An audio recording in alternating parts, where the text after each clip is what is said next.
साथी हो युट्युबका साथीहरू, आज चाहिँ हामी आमा छोरीले चाहिँ खाजा खाऊँ भनेर यहाँनिर काँक्रा अनि यो करेन्ट चौचौ अनि यहाँ चाहिँ लोकल दुधको चिया है।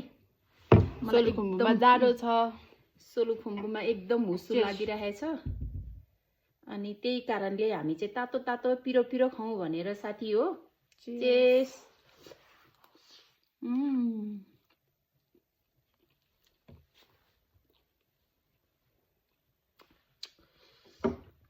पिरो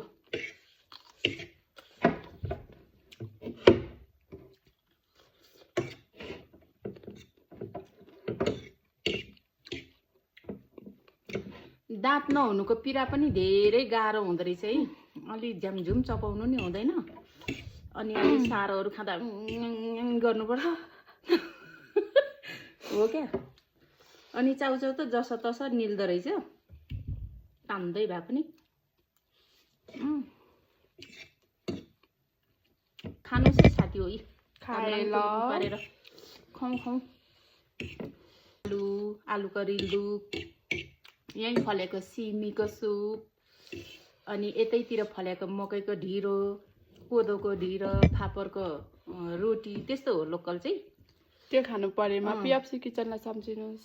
त्यस्तो खानुहुन्छ भने चाहिँ पिएफसी किचनमा आउनु होला, सम्पर्क राख्नु होला भन्ने ठुलो धारणा गर्दछु साथीभाइ हो।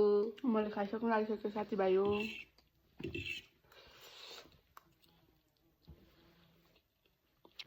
त्यो मुखबाङ हो कि के भन्नेले जस्तो समसम गरेर खानु चाहिँ जान्दैन। सप्रक सुब्रुक हो।